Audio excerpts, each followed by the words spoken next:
Today's episode is brought to you by the folks over at SeatGeek, the best and easiest to use ticket platform out there. They take the confusion out of buying tickets using a 0 to 10 scoring system and a green is good, red is bad color rating system so you and your loved ones get the best deal possible. So whether it's going to see our beloved Red Legs at Great American Ballpark, the Bengals over at Paycor, FC Cincinnati, one of the area college teams, or pretty much anything in between, use promo code Riverfront at checkout and receive $20 off your first order. Click the link in the show notes to download the app and get started. That's Riverfront, one word, for $20 off.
Hello, everybody. What up, what up, what up? My name is Tim Daniel. Coming to you from an episode of Are You Afraid of the Dark this week, his name is Ben Brown. I know. It's a little darker here. We're trying a new setup here, messing with the lighting and stuff like that. So here we are. We're getting story times with Uncle Ben here by the campfire. I like it. What a great show that was, by the way. Yes, it was. Yeah. And welcome to this week's edition of Late Night Reds. As always, part of the Riverfront Media Network and brought to you by our wonderful friends at patreon.com/RiverfrontCincy who make all of this possible. So we're very excited, obviously. We're counting down the days to opening day. We are breaking down some spring training. And we're going to do a little divisional preview this week with good friend Jack Mueller from Riverfront U. Jack is our beat writer for us for the Miami, Ohio University, a school that Ben's son recently went on a college visit to check out. So yes, maybe Jack will be covering Isaac. Who knows? Pretty cool. And then also we're going to be talking about the stupid Cubs with Jack and just why they're not that cool. But we're gonna get to that. A little housekeeping I want to get to before we get started and talk about some spring training action. Next week, I will not be here. I'm on dad duty. So Ben, I hadn't had a chance to tell you this. I apologize that I'm just breaking to you on the show. But you and Nate Dotson are gonna be holding it down next week. So you might have to show him how we do things here at Late Night Reds. Yeah, absolutely. Yeah, absolutely. Because he doesn't know what he's doing, but he has great bald head. You know, it's like the polar opposite of you as far as hair. I know. Yeah, I know. It's gonna be like a really fun, fine line to see how you guys put a show together. But I'm just kidding. Nate will do great. I just like to throw this up because I know he actually listens to the episodes, unlike Joe Farsting. Come on, Joe. Yeah, Joe. Also, just because I'm wearing my Darkwing Duck shirt today because let's get dangerous. Ooh. Yeah, that's legit. Yeah, I like that one. Yeah. But yeah, man, I'm excited for this week's show. I'm excited to see what you and Nate do next week. Want to make sure, as we know, I do this show every Sunday, and I get off in time to go watch Curb Your Enthusiasm with my wife. So had to pay some tribute to the late great Richard Lewis, who unfortunately passed this week. Yeah. One of my all-time favorites. So Really bummed. I feel like I got to watch Robin Hood Men in Tights again because he's not just a tribute view. Yeah, man. But one of my all-time favorite guys ever to do comedy. So with that being said, we'll go ahead and get you a little spring training. We'll just go through these pretty quickly. Monday was a little split squad. We saw old friend Luis Castillo in the Seattle game. To quote the legend Bob Uecker playing the legend Harry Doyle, one gosh darn hit. We only got one hit. You can't say gosh darn on the radio. But and then the Reds go into the Milwaukee Brewers complex and put a whooping on them like they will throughout the season, 8-3. So highlights from these games. So Andrew Abbott goes 2 innings with a K. Lucas Sims gets his first inning of action with a strikeout. Brent Suter makes his Reds debut for spring training, gets a strikeout. And Elly, which we're going to do a big conversation about Elly a little bit, and he'll hear in a little bit, goes to solid 2 for 3. So that was the Monday action. Tuesday, with the Cubbies, who we're going to be talking about later, got a 6-6 tie. Literally, the box score was basically the same thing for both teams. Willie Benson keeps this thing going, 2 extra base hits. Frankie Montas goes 2 innings. Connor Phillips goes 2 innings. So that was solid. They had a Wednesday off. Thursday, they showed the Dodgers who the real big dogs are in the National League. No doubt. Don't get it twisted. Doug. Hold on. Side note on that. There was a clip on Twitter where the Dodgers went Mookie Betts, Shohei Ohtani, and freaking Freddie Freeman all back to back to back. I'm like, are you? And it's like I know we're not talking about that right now, but I was like, that's just absurd, dude. Where is Teoscar Hernandez gonna hit in their lineup? Is it gonna be like 7th? Right? Yeah, he'll be like a 7th or 8th hitter. Like it's insane. Yeah, it's insane. It's gonna be awesome. They spent all that money just to lose to the Reds at GABP. Great line. Yeah, just like 95 all over again, big dogs. Yeah. But Graham Ashcraft goes 2 innings, a walk, 2 strikeouts. Alexis Diaz, first inning of spring training, strikes out the side. TJ Anderson goes an inning. Buck Farmer looking pretty good. I'm eating all my Buck Farmer crow so far, Ben. Yeah, he's looked pretty good. Yeah, and then Elly once again, 1 for 2, a walk of the right-handed side of the bat. Yeah. So that was pretty awesome. Joey Gaditza comes in, says, "Cheers, gents. It's real snowy in Regina, but doesn't damper spring training vibes, baby." It's been pretty wonderful in our area today. I mean, it was nice. Yeah, really liked it. But always appreciate Joey Gaditza hanging out with us. And then the losing streak started, so they play Arizona on Friday. We chose not to display the pitching numbers because when the Reds are winning, they're the best team in the world. But when they're losing, it's just spring training. No one cares. Right. No, yeah. It's not a big deal. Yeah. Nobody looks at that stuff. Right. I mean, it doesn't count. So, why should we be nervous about it? Jake Fraley goes 2 for 3 with a double. Edwin Arroyo continues being great in spring training. He is. Yeah, he's been really, really fun to watch. Luke Maley has been the better of the catchers so far. And like we said, pitching, they didn't pitch that game, actually. They just everyone hit off a tee. Yeah. That's what the stats said. No. Remember, it was BP. Remember? Like they had the pitching coaches out there were throwing live BP. Yeah, we were good. Mm-hmm. Yeah, they played the Savannah Bananas, actually. It wasn't even the Diamondbacks. Saturday, they play the Rockies. Elly De La Cruz murdered a baseball, which we're going to get to that again. Hunter Green was a little inconsistent. 3 innings, 2 earned runs, 2 hits, 2 walks, 2 strikeouts. So, again, learning new pitches like we talked about last week. You're going to have these games, especially in spring training. And Nick Martinez goes 3 innings. Yeah. An unearned run, 2 hits, 5 strikeouts. And then today they lose to Kansas City. But TJ Friedl, 3 for 3 with 2 doubles. Jose Barrero hits a homer. Not a great day for Frankie Montas, going 2 2/3. And then Rhett Lauder goes 2 innings. So, like we said, this doesn't matter. But when they win, we're winning, it's great. But when they're losing, it doesn't matter. It's not a big deal. Yep. Yeah. Don't panic. Yeah. What jumped out to you from spring training activity and the one game we got to watch on TV this week? Yeah. Overall, I mean, it's spring training. It's a good week. You're seeing a lot of good things. Good. I think I talked about this last week, but the one thing I'm really enjoying is that there are guys having really good quality at bats that we've been kind of waiting for. Mhm. That's the good news. So like your Jose Barreros, you know, there's different guys that are having different at bats and doing different things and hitting the ball well. It's great to see Friedel hit the ball well. It's great to see all these guys that we're expecting to do good things hit the ball well. I am a little concerned, just a little, because it's spring training. Tyler Stevenson has not hit the ball particularly well. Not yet.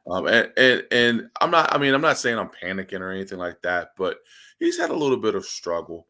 But other than that, I think that everybody else is, has done what they're supposed to do, and they're getting. Will Benson has looked freaking phenomenal. Yeah. Ellie's hitting the ball well, so I think we're going to be all right. It's cool to see all those guys and the depth that we have in our lineup. Because when you call on different guys to hit, and then of course in spring training, they try to get as many at bats as possible for a lot of those guys. So, but that's good to see. A lot of those guys are getting those at bats, and they're getting quality at bats. So, it's good. I'm not worried about the pitching stuff. Guys are working on stuff. Frankie Montas didn't have a great outing his last time, but I mean, it's spring training. I think those guys are working on stuff, trying to work through things, and it'll all be worked out. Not saying that he'll win 30 games, but he won't be as inconsistent as we saw the other day. You're right. He's going to win 35. There we go.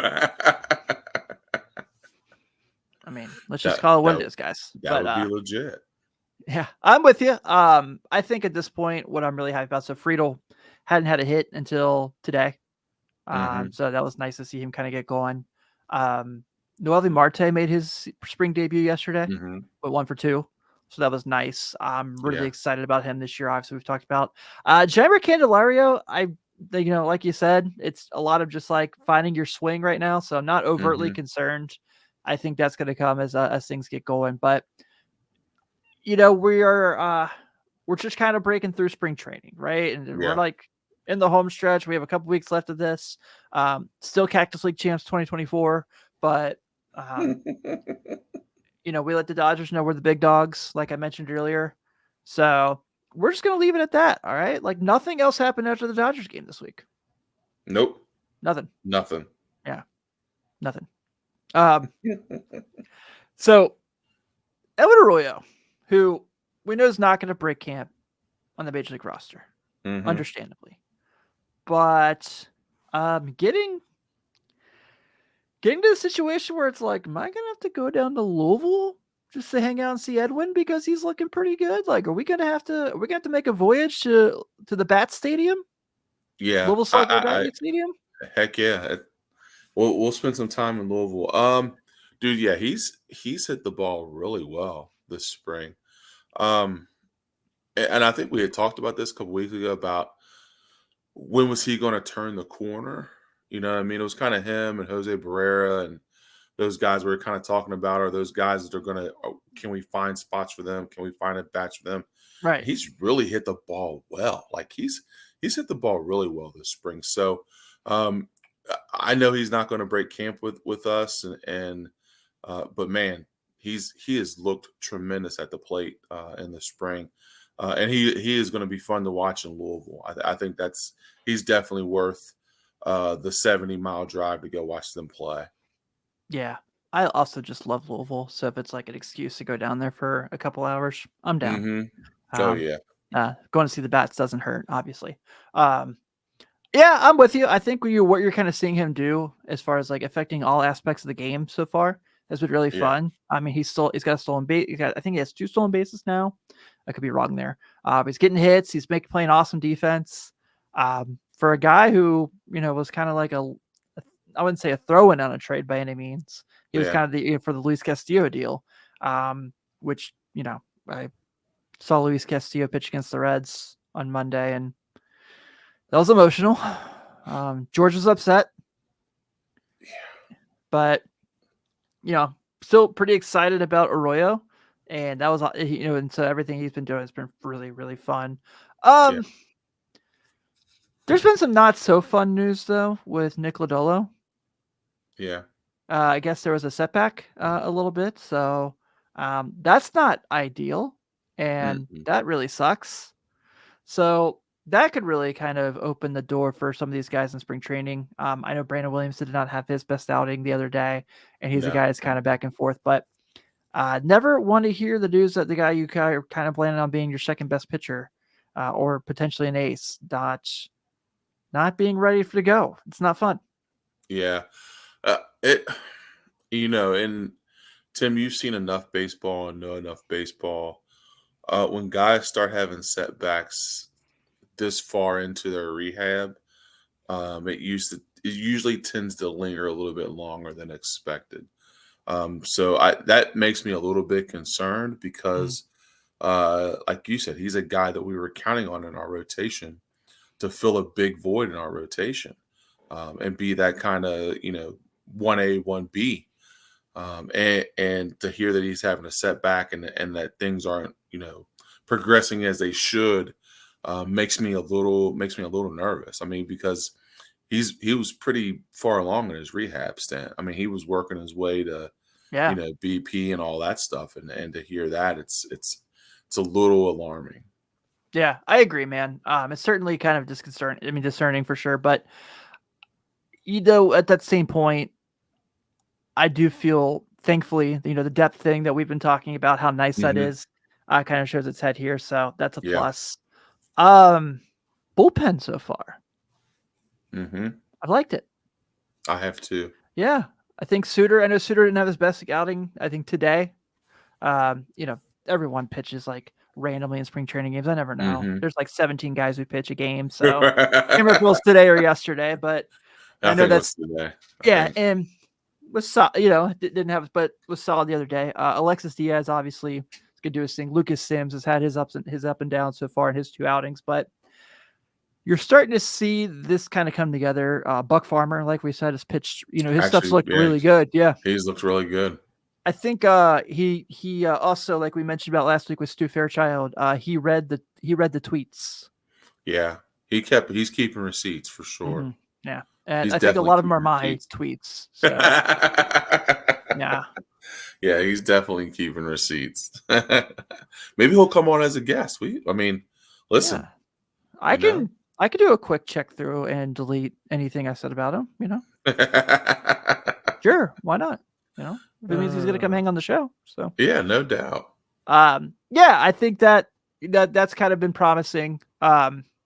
If you're kind of looking at these spring training games too, minus the Montas and the Green game yesterday, Mhm. a lot of these runs they're giving up are at the end of the game when it's guys that you are like, I guess they'll be on the double. They'll be in Chattanooga. Yeah. Are kind of the guys who are coming in the games and giving up the runs. So that's promising. Mhm. Is Luke Maley just like a hitter now? Is this a thing?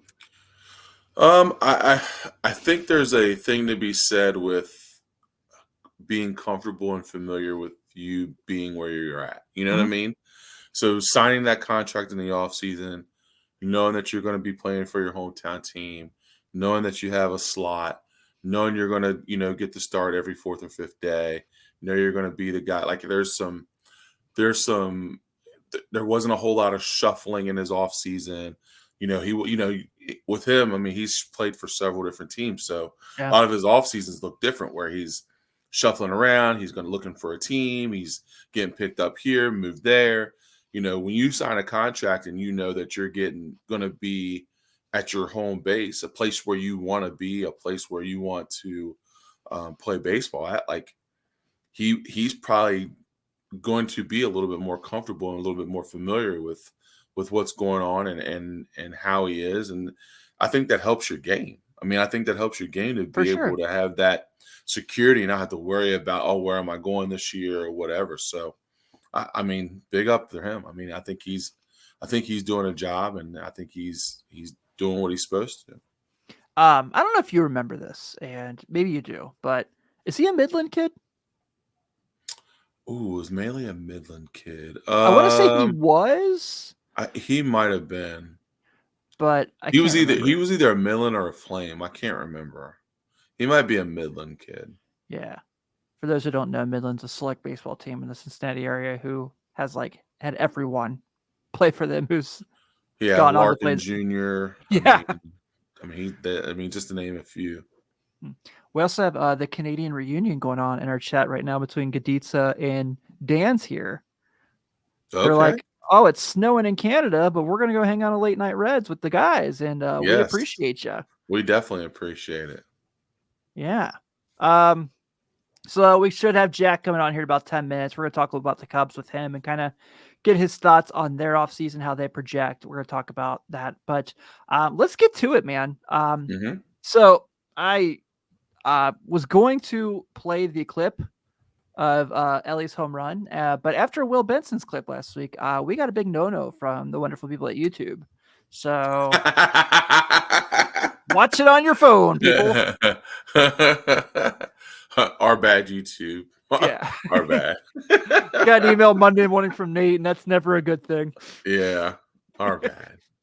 But wanted to real quick kind of go through here and just talk about what he's done so far. Again, as we've talked about through all this, we are well aware, small sample size, Mhm. but a 1.283 OPS, a home run that went 470 feet and sounded like 470 feet.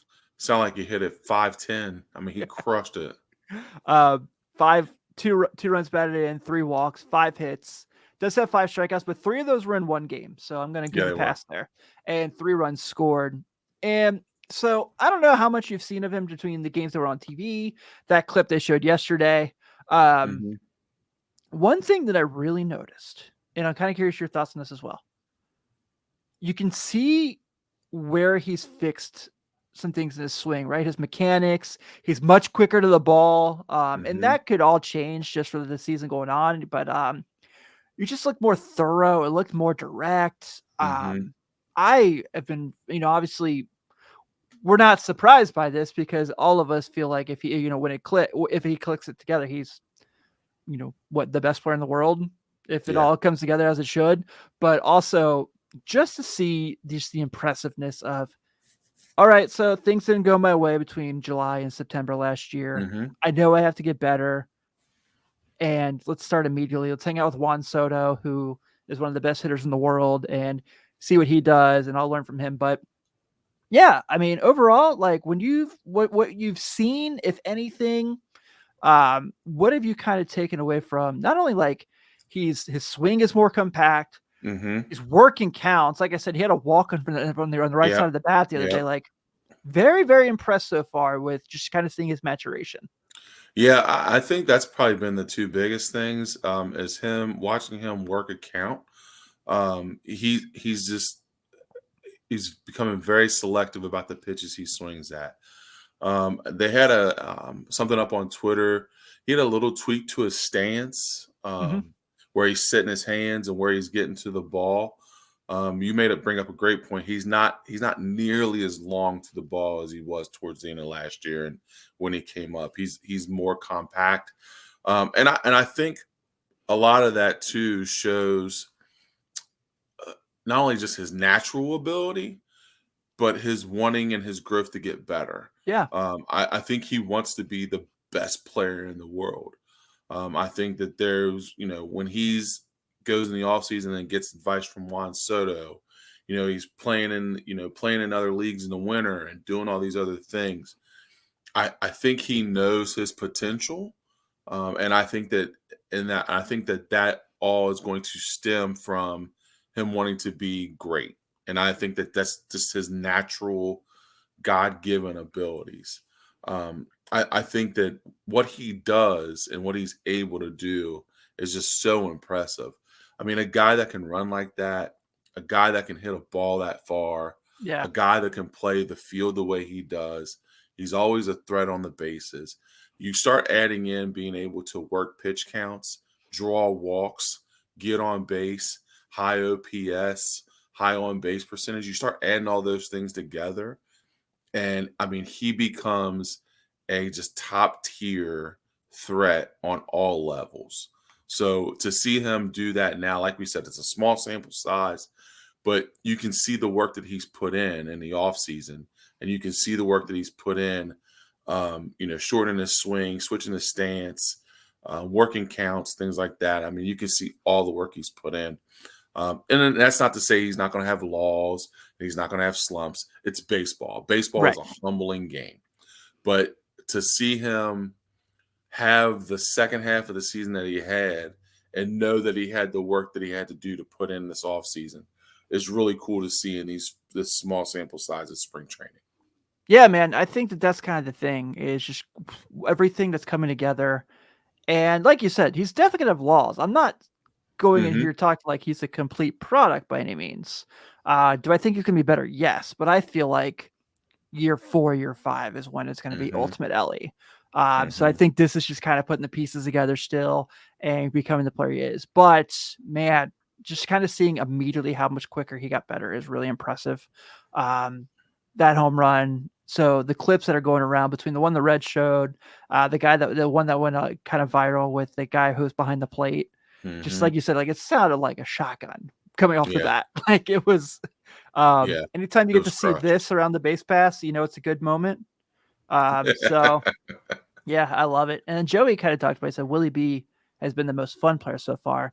Yes. And yeah, that's funny to say with Elly De La Cruz on a team that it's true. Legging out extra base hits, making plays, doing his thing. It just it honestly just reminds me of guys that are just hungry, dude. I Right. mean, they're just hungry to win games and they're going to do whatever it takes. And to see him, to see those guys do that, man, it makes me excited because I think that those are the things, their mindset is completely different. They went into last year, of course, just being new to the game, coming up, just trying to win. They've switched that mindset, and you can see it. I mean, wins and losses in spring training you don't look at really those a whole lot, but you can see the mindset of those guys going into it, like just doing the little things that they've been doing in spring training has been a lot of fun to watch. Yeah, absolutely. It's been a blast, dude, and I'm so excited to see it. I'm really curious to see how things look the next couple weeks once Hmm. Matty McLean's back in there and everything's going on. So once Jonathan India's back, which sounds like it should Yeah. be pretty cool pretty soon. So yeah, man, it's gonna be cool. But let's go ahead and get to our guest. As we said, we're gonna do a little NL Central previews before we get to opening day. And so I wanted to bring on one of our family members who just so happens to be from Chicago and root for the Cubs. And his parents have season tickets at Wrigley Field. This is, if you're following us on Riverfront U, this is our Miami of Ohio beat writer, our good friend, Jack Mueller. What's up, buddy? How you doing? How you doing, guys? How's it Good. going, Jack? It's all good. He even comes in with the hat, just I rubbing had it to. in, I just had rubbing Hey, the wound listen. in. Hey, listen, I ain't even mad at you for real. It's a good Hey, time. if you're gonna rep it, you're gonna rep it. You know what I mean? It's a I'm good with time to you. be a Cubs fan. I had to flaunt it a little bit. Yeah, absolutely. All right, man. So let's kind of real quick. I do want to kind of touch on a few things. Obviously, I'll go first. Thanks for hanging out again. Last time we had you on was the Christmas draft, which Mhm. many thought was the best episode of Late Night Reds of all time. I think it was because you were here. I'm not gonna go and put it out there. Sources are saying. Yeah, sources are saying. But I want to kind of get to a few things before we get started here and talk about the Cubs. And I first want to get your thoughts on, obviously, the Reds stealing Jamer Candelario from the Cubs in the offseason and bringing him on. And just what kind of you saw from him the half season he was playing for Chicago. Obviously, we remember the series right after the trade deadline was against the Reds at Wrigley. And I think he hit like 990. Not 1,000% certain that's the case, but it felt like it at least. What did you see last year that you feel the Reds are getting with this addition? Yeah. So, I mean, when the Cubs picked him up, the corners have always been, or still, kind of a question mark for us. And he brought stability that we hadn't seen there in a long time, at least since we traded away Rizzo and Bryant. So he's a stable guy. He's going to probably give you, he's not going to be an elite hitter. He's not a 3 or 4 hole guy, but he's 270 batting average, 20 home runs, 80 RBIs. He's consistent, and you know what you get with him. His glove isn't great. He's not going to be a Gold Glover, but he's consistent. He'll play 150 games and give you pretty good results every time he steps out on the field. Do you feel like a GABP for 81 games that could be more like 30 home runs? It's certainly possible. Wrigley's a hitter ballpark as well, and we definitely saw a power boost after he left Detroit, because Detroit obviously one of the tougher places to hit home runs. And we definitely saw a power boost in the second half. Maybe 30. I'm still going to guess and predict probably the 20 to 25 range with like a 260 batting average. That's about what he's done his entire career. But yeah, there's definitely a possibility for a power boost. Yeah, for sure. So when you before we get to the Cubs again, I want to touch on, so when you look at this Reds team as someone who is very involved in baseball, I know you and I have shared texts quite a bit about some of the prospects who are on the up and up that you got to see through the Cape League and things like that. When you look at the current big league team and you see how young they are, how exciting they are, how good they are, what is kind of your expectation for the Reds team as an enemy necessarily? Yeah, the Reds scare me. There's a lot of talent on that roster. It's probably the best Reds team I've seen since the last time that you guys were in the playoffs. It's scary up and down the lineup. You've got guys like Matt McClain, Spencer Steer. I mean, obviously Elly De La Cruz, Noel V. Marte is coming up, and he looks like he's going to be a stud. And even the depth pieces, like I'm still really high on Will Benson. I thought that was a great ad. Yeah. Stuart Fairchild's reliable. Jake Fraley was reliable. Like that's a deep team that will be consistent for 162 games. The one question mark I think is still in the pitching staff a little bit. I like Montas. I like Martinez. I don't think they're guys that are going to get you over the top. I don't think that's a huge improvement that really should have been addressed a little bit more aggressively, in my opinion. Agreed. But I look at the Reds organization as a whole right now, and there's a contender here, and you didn't really sacrifice a whole lot of prospect capital to build it. So I think it's really exciting. There's definitely a scenario where the Reds are sitting 4 or 5 games back at the All-Star break and can move a couple of these guys for a top-of-the-line rental or a middle-of-the-order power bat and push for the playoffs. Oh, Jack, you're new here. You're not allowed to say the Reds Twitter trading prospects. You piss everybody off immediately. Gosh. Here comes the hate. Here comes the hate, man. What a Cubs fan. Sheesh. Hey, we're used to trading prospects. It's nothing new for us. All right, well, let's check this out. So I brought up that with Fangraphs kind of breaks the Cubs down too. Wow, that is terrible graphics by Tim. What else is new? So you kind of mentioned the corners as a little different between they have Nick Madrigal and Mike Bush going in. Cody Bellinger obviously signs back. You know, Ian Happ, who I think hits 780 in his career against the Reds. Former UC Bearcat. Saya Suzuki obviously was a big addition. And then you've got Pete Crow Armstrong, who his mom was the mom of Little Big League. So that's pretty cool. Oh, actually didn't know that. Yeah. And then we're going to get to the kind of everything here. So when you look at the Cubs at the moment, obviously, I think everyone knew Cody Bellinger was coming back. What kind of is the thing that stands out to you that has you, I wouldn't say optimistic, because when we talk, I know you're pretty excited about the team, what they could be this year. I think these two teams we discussed are probably the two best teams in the Central. I just don't feel like the Cardinals are as good as a lot of people are putting them out to be at this moment. Mm-hmm. But I do feel like these two teams have what it takes to go to the playoffs and represent the NL Central. So what about the Cubs really jumps out to you as a fan that you're excited about? Yeah, so obviously the signing of Bellinger's huge. He's our 3-hitter next year.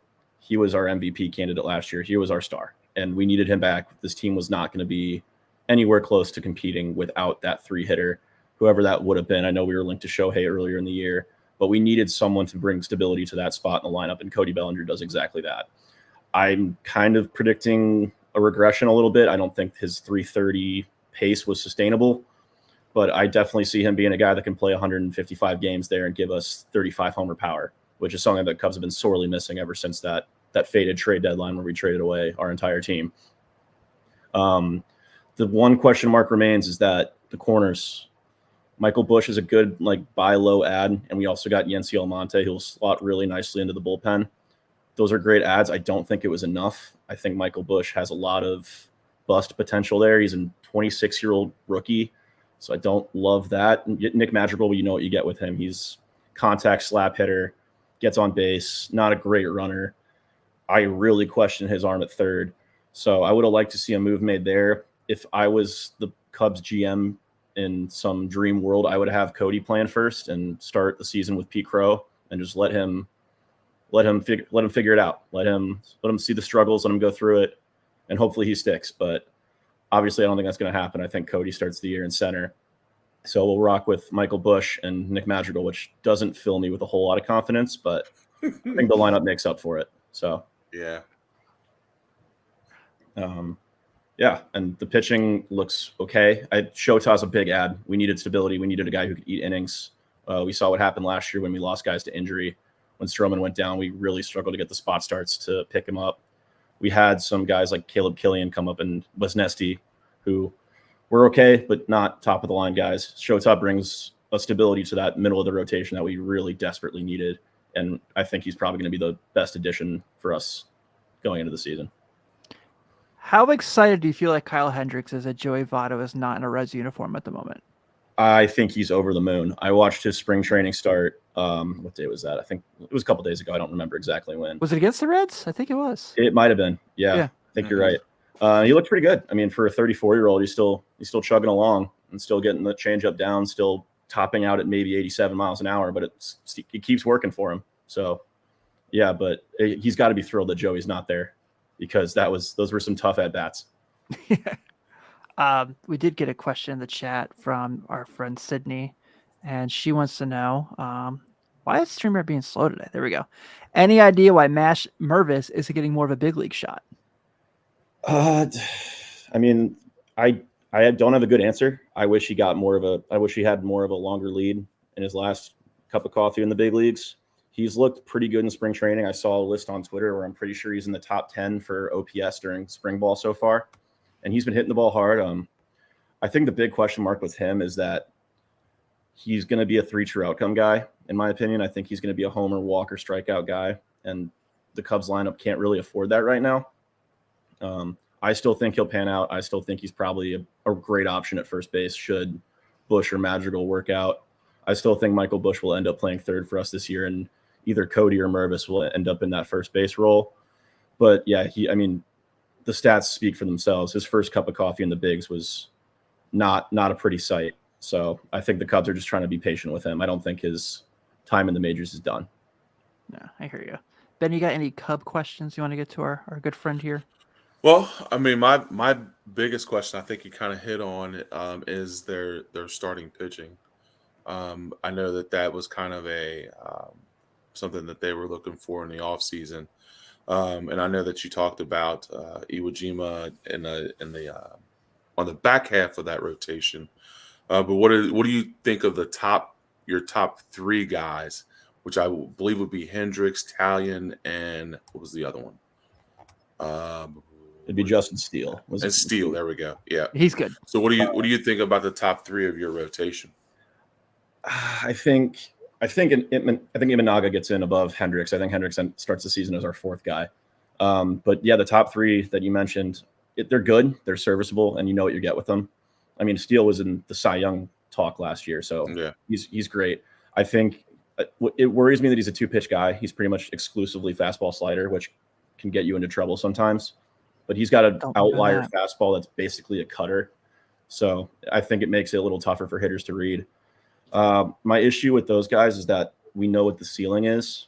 We know that they're going to be average big league starters. And hypothetically, in the scenario where the Cubs do end up in a 5-game or 3-game playoff series, they don't really match up with the Spencer Striders or, oh my gosh, I'm blanking now, but like those top tier aces that these other teams in the playoffs have. And I think the Cubs are desperately lacking that. I think the back half will be our strength in the regular season. I think we're going to get a lot of wins out of our 4th and 5th guys. But yeah, I'm a little worried about the top of our rotation. I think it's good, and I think it'll be enough to keep us in contention. But come October, there's definitely going to be question marks. Yeah. So the biggest thing that happened kind of in the offseason was the Ross for council. What I mean, that was kind of the weirdest thing I think I've ever seen as far as like a manager being hired. We already have a manager. Our manager now's gone. Yeah. Like, I mean, what do you think that Craig Counsell will do different than Ross? Like, how do you think the culture of that locker room changes with switching managers? I mean, I never heard anything bad about David Ross, but was it a cultural thing? Was it we're not meeting expectations thing? What I mean, what was it? It boiled down to a couple things. One, David Ross was a great manager when we were going through the transition years. He was a great man manager. He knew how to get the best of his guys. And he was great in that building a locker room culture of like building players up and setting them up for success in times where realistically we were going to lose 100 games or close to it. So he was great during that period, but we saw a lot last season where he just did not know how to manage the back end of games. He would rely on his starters to get him into a position to win, and then he would just, granted our bullpen last year wasn't fantastic, but just some of the decisions he was making like baffled me and a lot of fans as well. And there were numerous occasions where Cubs Twitter was just blowing up on David Ross because of some of his in-game decisions. So I think a lot of it boiled down to that and the fact that Craig Counsell has experience as a game manager and has been able to pull out wins with a Milwaukee Brewers team that doesn't always have the best roster and is able to still find a way to get 85, 90 wins out of that team. And we knew going in as soon as Craig Counsell signed that he wanted a legit bullpen like the one he had in Milwaukee with Josh Hader and Devin Williams, and last year Abner Uribe kind of stepping into that role as well. And then we got him 2 new relievers. Like Hector Neris has had like a 1.7 ERA the last 2 seasons. He's a great ad. He's going to be our 8th inning guy next year. Yency Almonte, again, buy a low ad from the Dodgers. We don't really know what we have with him, but he slots in right away. We got Jose Cuas last year, who, in my opinion, is one of the most underrated relievers in the game and is one of the best sliders, I think, in Major League Baseball. And then you've got Adbert Alzolay, who's probably going to enter the season as our closer, competing with Neris for those opportunities. And even though he was not like all-star level, he was serviceable. He had like a 3 ERA and like 40 saves. He became our guy last year. So I think we're setting Counsell up for success, and we've kind of given him this faith that this is your roster now. You have full control, but you need to show why we're making you the highest paid manager in baseball. Yeah, absolutely. All right, let's talk about Shota. Let's do it. Because this is the hype train. This is the move of moves for the Cubs. I'm 1,000% certain he didn't really know the words to "Go Cubs Go," and he was just sucking up the Cubs fans to get them to like him in his press conference.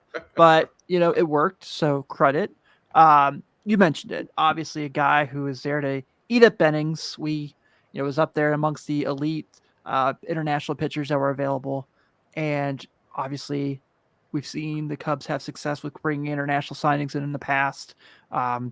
What was kind of like, where are you I know you're excited, but what is kind of your thought process on what Shota brings? Like you said, besides the fact of an inning eater, I know it's always going to bring a lot of excitement to Wrigley Field. Right.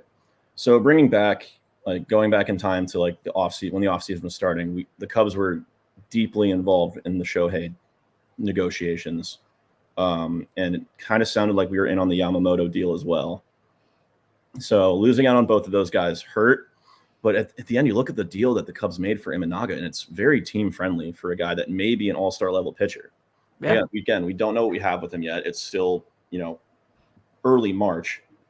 But in his first start in spring training, he struck out 5 in 2 1/3 innings. His fastball looks nasty. His slider looks really good. And that curveball is a true 12-6 with decent speed and break for a guy that a lot of the big leagues have never seen before. So you have that new factor of guys not being able to figure him out because they've never seen it before. So I'm really excited. I think he was one of the best value free agent signings of the offseason. His contract isn't going to kill the Cubs, and he may end the season as our ace. That's great, Jack. We're really happy for you. Just really, really happy for you. I think it was obviously a great gift for them. Like I kind of said, I think we've kind of had the general consensus here. As far as the rest of the division, I just feel like these are the 2 teams that have the best chance to go on a run. Don't be wrong, I certainly think St. Louis is better than they were last year. And obviously getting Sonny Gray was great for them, but I don't look at the Cardinals after Sonny Gray in that rotation and go, oh man, we're going to be really, really stuck this week when we have Sonny Gray and Miles Michaelis in back-to-back days. I don't do that. You know what I mean? Like, I'm not like, oh God, Kyle Gibson's pitching the getaway day. We're in trouble. I feel like don't be wrong. Obviously anything that is Goldschmidt and Arenado, you got to be concerned with. Wilson Contreras, you got to be concerned with. But I feel like when you look at these 2 teams particularly, being the Reds and the Cubs. I feel like these are the two teams that, like I said, I'm just kind of repeating myself at this point. Mhm. These are the two teams that have the best shot to win the NL Central, maybe get a playoff victory around in the playoffs this year. Maybe they're both in the playoffs. I don't know. It's very much a possibility of how good both teams lineup wise are. So, do you agree with me? Do you think maybe I should give a little bit more credit to the Cardinals? Where are you at with this? So I don't think the Cardinals are going to be the one to compete. This is my crazy hot take of the offseason. Crazy Ooh, hot take. I like it. I like it. I am all on board the Pirates train right now. I think the Pirates have put together a sneaky good roster. I mean, they've got the pieces. O'Neal Cruz is a legit big league shortstop with 30 homer potential and plus speed. Yeah. Brian Reynolds, consistent, like model of consistency, 330 home runs. Brian Hayes, I feel like we've been saying he's going to break out for 4 years now. But you never know. Like maybe this is the year that he finally figures it out. Jack Sawinski, I think, is a sleeper stud. He hits probably 880 at Wrigley Field. I feel like every time I've seen the Pirates play there, he hits a home run against us. Henry Davis, former #1 overall pick. Like you go up and down that lineup, and there are pieces that haven't broken out that maybe this is the year that they put it all together. And it's a year like the Reds had last year, where no one really thought this young team could put it all together. But maybe they figure something out, and maybe they don't win the division, but they at least make those series a lot tougher than people are expecting them to be. Well, that's my least favorite baseball team in the universe, Jack, but I do appreciate your expertise insight, especially because they signed one of my all-time favorite Reds this offseason. That really hurt my feelings. Former Chicago Cubs World Series champion, Aroldis Chapman. But I see it. I mean, I definitely see what you're saying. It sounds like Henry Davis, they actually do plan to catch this year. Probably a good idea because right field did not look very comfortable for him last year. No, it did not. And the other thing I do think about the Pirates is that they're one of those teams. I think every team, or us, the Reds and the Pirates, have all built a really strong farm system of guys that maybe aren't going to be perennial all-stars, but are going to be serviceable MLB players that can be used as trade pieces if we get to June and it starts to look like, oh, wait, maybe we have something here. So can I allow you to share your other hot take you texted me the other day? Oh, what did I text you the other day? I don't remember. Oh, your Rhett Lauder Paul Skeens comparison. It was pretty spicy. Yes. I liked it. Yes, I do remember that. I did say that Rhett Lauder will be better than Paul Skeens. I do stand by that. I do stand by that take. Obviously, Paul Skeens has the build of what you want to be in your MLB ace. Throws 103, great slider, physically imposing. But Rhett Lauder just knows how to pitch, man. Like you watch them duel in the College World Series, and Lauder didn't just hold his own. At times, he looked better. So I really like Lauder. I think he was the best pick in the draft last year. Maybe tied with Cubs getting Matt Shaw. I'm also really high on Matt Shaw. But yeah, Rhett Lauder is going to be a problem, and I'm so scared of the fact that we have to face him a million times a year as soon as he gets to the bigs. Yeah, he pitched 2 innings today. So yeah, he looks really good. He's got really great fastball, really good feel for his pitches. Showed it at Wake Forest. Haven't seen him a whole lot since he got drafted. Obviously, he didn't pitch a whole lot, but he didn't pitch at all last year. Actually, he was at his innings limit. So we talked about this. He's supposed to start the year in Double-A. That does not surprise me at all. That's the trend with pitchers now. Like they're getting fast tracked. Okay, you see it with AJ Smith-Shaver in Atlanta. He started the year in High A, ended the year in the bigs. There's talk that Cade Horton will start the year in AAA and be up in the big leagues by June. There's talk that, Andrew Painter, obviously we didn't see him last year because of his injury, but why not start him in Double-A and see what happens? If he looks really good, why not give him a couple spot starts and see if you have something there?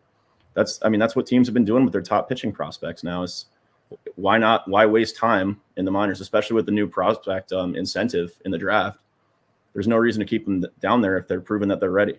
So I think this is the new wave that teams are going to hop on. I don't see a reason why Lauder doesn't pitch this year in the bigs. He's got the talent for it. And if he has positive results in the minors, there's no reason to keep him down there. Oh, well, yeah. I think that makes a lot of sense. That makes a lot of sense too, because of just the idea of arms and innings and things like that. That makes perfect sense. Yeah, gone are the days of the 40 game, 220 inning starter. Yeah. Yep. So you're going to need probably 8 guys ready to step in and pitch at an MLB level every season. And if one of those guys, I don't care if one of those guys is 22 years old, 1 year out of the draft, if you're good enough to get me a win at the MLB level, I don't want you in the minor leagues. I want you in my rotation. Mm-hmm. I like That it. makes sense. All right, I'm going to ask you a couple more Cub questions. Sure. And then I had to bring you on because we got to talk about Chicago food. Oh, okay. Yeah, that's just Okay. par for the course. All right, so FanDuel currently has the Chicago Cubs over under at 83.5 wins. Do you feel they go over or under? Oh, that's a tough one. I'm going to say over now because I think our roster has the talent to go over that total. But I also see a lot of situations where 1 or 2 pieces just don't click like they did last year, and we lose wins because of it. There's also the injury risk. But as things stand right now, on March 3rd at 9:51 p.m., I'm hammering the over on that. I think that this has the potential to be a 90-win ball club. Ooh, okay. I feel the same way about the Reds. So I actually think they'll have the over too. I do think that this division between these two teams is going to be like a 3 or 4 game difference. Yeah. I think, but one of these, the team that doesn't win, I think is going to be in the wild card. I really do believe that these two teams have everything it takes to do really well. All right. Let's see another fun one here. Cody Bellinger over under 25 home runs. You said regression's a possibility. That's a tough one. I'm going to go under just because I don't think his power surge last year was sustainable. I don't think he's going to be far under it by any means, but I think he'll be in the low 20s. But his power surge last year was great, but we saw what happened the 2 years before where he looked like a shell of himself. So I'm cautiously optimistic that he does go over and he does put up another 35, 320 batting average stretch. But yeah, I'm taking the under that. There's a lot more faith in that he doesn't quite live up to the standard he set last year. I'll take it. All right, so want to make sure we get this in before we get out of here because, like we said, Jack is a Chicagoan. He is currently at the Miami of Ohio. He's our beat writer there for covering the Red Hawks, who beat the University of Cincinnati in football this year at Nippert Stadium. I might want to add. Sure They did. No big deal or anything. That didn't. Shout out Chuck Martin. That's my guy. But I had to ask you about some Chicago food because we've all been to Chicago. We've all eaten our body weight and different things here. Mhm. And I feel like we have to start here immediately with the fact that true or false, Chicago pizza is significantly better than New York pizza. Oh, true. Anyone who says otherwise is a liar. Yeah. And I will. Your opinions on that. Chicago pizza is 10 times better than New York pizza. I will die on that hill. There's no question. There's no debate. Yeah. See, I agree because so anytime you see the Mets come to town, then they play the Reds, it's like, oh man, Skyline chili. It's something. It's like your unique food is that your slices are bigger than everybody. It's like, Yeah. Congratulations. I went to Sbarro and had the same thing. Yeah. No, there's a couple of good pizza places around Wrigley. Whenever one of the New York teams come to town, there's definitely a lot of talk about, oh, this isn't a real pizza. Come to New York and have a real pizza. No, shut up. You're wrong. Yeah. This is the good stuff. This is my dog. This is why we hired you, Jack. These takes right here. All right. What is your Chicago pizza place? Because we've talked before. There's the Giordano's, there's the Geno's that everyone seems to like, and they're fine, but they're commercial. Mm-hmm. I'm a Pequod's guy. That's kind of my spot. Yeah, my family lives pretty close to Pequod, so I'd go there quite a bit. Who's your under the radar Chicago pizza spot we need to visit? When I'm crying that the Bulls got eliminated, I need something to make me feel better. Ooh. Well, you got mine kind of right off the nose. Pequod's. It's the famous one. It's the best one. Best deep dish in the country. I also really like their tavern style. That's usually my cup of tea. The square cut tavern style slice is always my go-to. There's a place up by me called Pete's Pizza that is very, very good. I always get their tavern style when I get home. It's the first place I want to go. I tell my parents, first thing we're doing tonight, we're ordering pizza. It's the only thing I want. We don't have great pizza up here in Oxford, so whenever I go home, that's definitely number one on the priority list. Yeah, I think they cater La Rosa's at games. Do they still do that? They still do. Yeah, La Rosa's it's good, but it's not Chicago. I understand. Not offended. Not Yeah. offended whatsoever. I know, Ben and I have had conversations. We haven't gone to Chicago together, but we've No, definitely shared our Chicago food experiences. absolutely. Chicago style hot dog, 10 times out of 10. I've had like 7 different places. I lean towards Portillo's. Am I wrong there? Is there something better? Portillo's is great, but again, it's a chain. Mhm. The best is if you see like the yellow Vienna beef hot dog sign Oh, in okay. front of like a really like divey, dingy looking place. That's when you Right know on. it's going to be good. That's when you know you're going to walk in, you're going to get a phenomenal hot dog. So there's a couple places over by me. Wrigleyville, I think it's called like the Wrigleyville Spot or something. It's a I've little been bit there. north of Wrigley. It's Mhm. very good. Badaki's a little further north over on Damon. Badaki's is probably one of the biggest hidden gems in the city. Best like grilled food you'll ever have. I've been to Billy Goat there on the pier. That was pretty Yep. solid. Billy Goat's really Yeah. good too. Billy Goat was good. Yeah, I'm trying to think. Ooh, what are your thoughts on the Cubby Bear? Is it actually something places should actually go to, or is it super overrated? I think you got to go there once. Everyone Yeah. has their own opinions about it. Everyone's very opinionated about the Cubby Bear. Me personally, I'm a Bernie's guy. Right across at Clark and Waveland. Been going there with my family ever since we started going to Cubs games. My grandpa went there. Now my parents go there, and now we go there. So Bernie's is the only spot I go in Wrigley.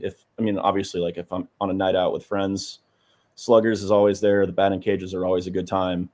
But yeah, Bernie's is my number one. The Cubby, I've actually haven't been inside the Cubby Bear probably since like April of last season. So maybe it's changed, but it's just not for me.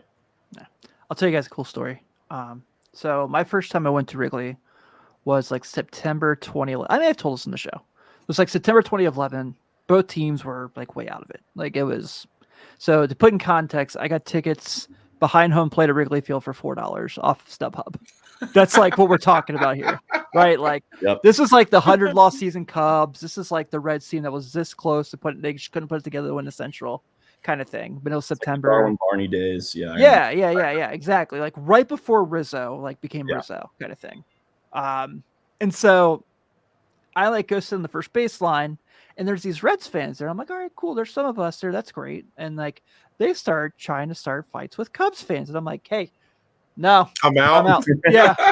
So these Cubs fans come and talk to us and they're like, and I'm like, hey, like we don't know them. Like we're just like, don't if you guys get in a fight, don't bring us into it. And they're like, oh yeah, we thought you guys were going to help us more than you're going to help them. I was like, yeah, exactly. We're good.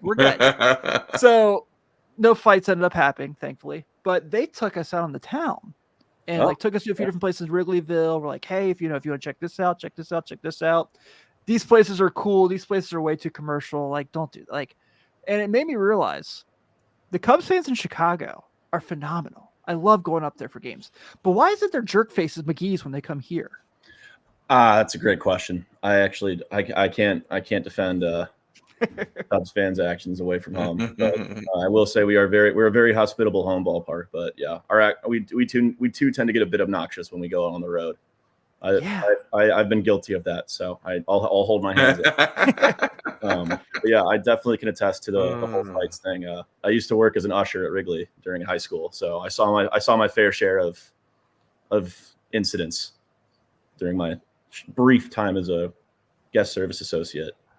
I haven't been back to Wrigley since the renovations. I don't know if I'll still love it with like not having giant nets catching concrete falling off the back end.